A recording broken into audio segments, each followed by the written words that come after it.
Hindi nakakuha ng ayuda ang ilang nagbebenta ng bigas dahil may mali sa kanilang record o kaya'y wala sila sa listahan ng mga benepisyaryo. Panukala ng isang mababatas, huwag lang daw sana isang beses lang ang pagbibigay ng ayuda. Nakatutok si Bernadette Reyes. Isinara ni Elmer Acepcion ang kanyang tindahan ngayong araw at maagang pumila para makakuha ng financial assistance mula sa DSWD para sa micro-rice retailers bilang tugon sa pagkalugi dahil sa price cap sa bigas. Pero hindi siya nakakuha ng ayuda dahil kulang daw ang nakalagay niyang pangalan sa listahan. Middle name ko lang ma'am na ilagay nila. Talagang kailangan ma'am para medyo makabawi kay ma'am ng kaunti. Kasi ma'am hindi na kayo makakabenta ng 41 Ay, ang taas na kayo ma'am, sobra talaga.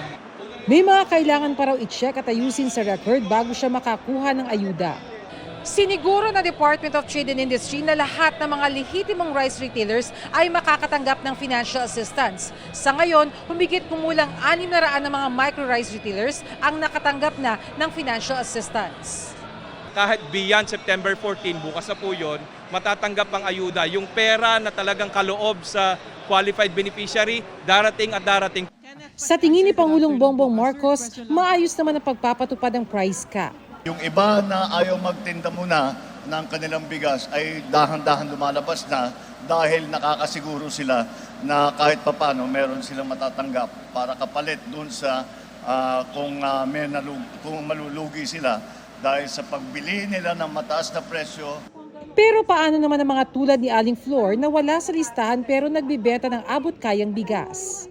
Mahirap po bumili kasi kailangan nyo ng malaking kapital.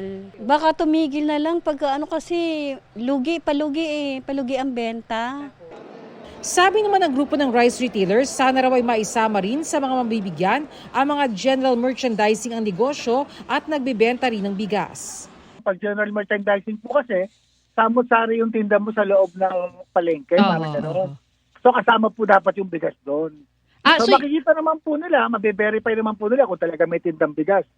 Ayon sa DTI, maaaring dumulog sa kanilang grievance at help desk para maisama ang pangalan ng retailer sa listahan.